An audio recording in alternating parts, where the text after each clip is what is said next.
किसान को इनकम नहीं मिल रही है जब हम दूसरे सेक्शन देखते हैं। मैं इसका एक उदाहरण देता हूं सिंपल सा। 1970 में गेहूं का दाम 76 रुपए प्रति क्विंटल था, जो 2015 यानी 45 साल के बाद बढ़कर 1450 रुपए प्रति क्विंटल हो गया 2015 में।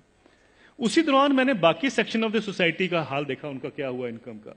मैं सिर्फ बेसिक पे और डीए ले रहा हूं। उसी दौरान में 45 साल के पीरियड में सरकारी मुलाजिम की जो बेसिक पे और डीए है वो 120 से 150 गुना बढ़ गया, और जो स्कूल टीचर्स की जो तनख्वाह बढ़ी है उस दौरान में वो 280 से 320 गुना बढ़ गई, और जो कॉलेज के यूनिवर्सिटी प्रोफेसर्स हैं उनकी तनख्वाह 150 से 170 गुना बढ़ी है उस 45 साल के पीरियड में। किसान की जो इनकम है, जो गेहूं के दाम से या धान के दाम से आप नापेंगे, वो 19 गुना बढ़ती है।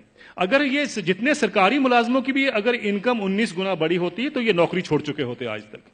प्रॉब्लम यह है कि किसान का हक क्या बनता है। अगर हम 45 साल के बाद जब उसको 1450 रुपए मिले थे, अगर मैं 100 गुना भी उसकी इनकम बाकी इनकम पैरिटी के नॉर्म से चलता हूं, तो उनकी इनकम जो है या उनका मिनिमम सपोर्ट प्राइस जो है वो 7600 रुपए प्रति क्विंटल बनता था।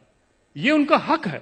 7600 रुपए क्विंटल बनता था, उनको मिला 1450 रुपए। फिर ये कहा जाता साहब ये पैसा कहां से आएगा। कभी आपने पूछा जब कॉर्पोरेट को पैसा दिया जाता है कहां से आएगा?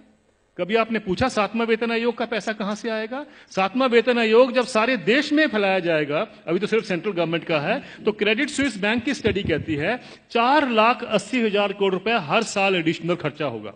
किसी ने नहीं पूछा कि पैसा कहां से आएगा। किसी ने नहीं कहा कि फिस्कल डेफिसिट बढ़ जाएगा। आप किसान को 2 लाख रुपए दे दीजिए, 2 लाख करोड़ रुपए अनाउंस कर दीजिए साल का देंगे, हाहाकार मच जाएगा इस देश में। अरे ये पैसा व्यर्थ जा रहा है, ये लोग डिजर्व नहीं करते हैं, ये सारा कुछ होगा, फिस्कल डेफिसिट बढ़ जाएगा। लेकिन इंप्लॉइज के लिए किसी ने कहा फिस्कल डेफिसिट बढ़ जाएगा? ये सारी इकोनॉमिक नीतियां हमें जानने की जरूरत है। ये किस तरीके से डिजाइन बनाया गया है कि किसान को हम गरीब का गरीब ही रखें, और ये पॉलिसी कितने दशकों से चलती आ रही है, सब सरकारें इसमें सम्मिलित हैं। अब आपका जो सवाल था कि ये क्या कारण है, इसका कोई बीच का रास्ता भी हो सकता है। बीच का रास्ता हम क्या ढूंढते हैं, मुझे एक छोटी सी बात बता दीजिए। जब आपका इनकम मिलती है, 7वां वेतन आयोग मिलता है या किसी को भी अपनी इनकम मिलती है, तो क्या कभी किसी ने सोचा है कभी किसान को कभी हाउस रेंट मिला हो, कभी एजुकेशन रेंट मिला हो, कभी हेल्थ अलाउंस मिला हो, कभी बच्चों के लिए मेडिकल अलाउंस मिला हो? किसानों को क्यों, ये क्या किसान नहीं क्या इस सोसाइटी में रहते हैं? सुप्रीम कोर्ट के जो ऑफिसर्स हैं उनको 21,000 रुपए कपड़ा धोने के लिए मिलता है हर साल का। डिफेंस वालों को 20,000 मिलता है हर साल का कपड़ा धोने के लिए, कपड़े धोने के लिए। और वो लड़ाई कर रहे हैं आजकल, डिफेंस वाले कह रहे हैं कि साहब सुप्रीम कोर्ट वालों को ज्यादा क्यों मिलता है, हम तो बॉर्डर पे रहते हैं। मेरा यह सवाल है, क्या किसान के पास कपड़े नहीं होते धोने को? कभी आपने सुना है कि किसान के कपड़े के लिए 20,000 रुपए भी कभी उसमें ऐड किया गया हो? मिनिमम सपोर्ट प्राइस में क्या करते हैं हम, जो उसकी लागत लगती है और फैमिली लेबर जो लगती है उसको जोड़ लेते हैं, बस यही। और अभी तो एम्प्लॉइज के लिए 108 अलाउंसेस भी होते हैं। अभी तो तनख्वाह और डीए के बाद 108 अलाउंस मिलते हैं। जिस भी सज्जन को 108 अलाउंस मिलते हैं उसको तनख्वाह की क्या जरूरत है, मुझे ये बता दीजिए।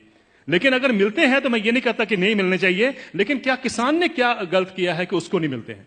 मैं ये कहना चाहता हूं, कभी किसान के एमएसपी में हाउस रेंट जोड़ा गया है, कभी उसका मेडिकल अलाउंस जोड़ा गया है, कभी उसके बच्चों के लिए एजुकेशन अलाउंस जोड़ा गया है? क्यों? क्या उसने बच्चे नहीं पालने हैं?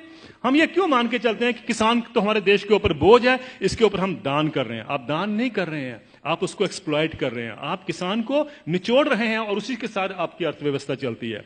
यह अर्थव्यवस्था के जब तक हम ढांचे को नहीं देखेंगे, हमें समझ नहीं आएगा कि किसान को मार इतने सालों से क्यों पड़ रही है।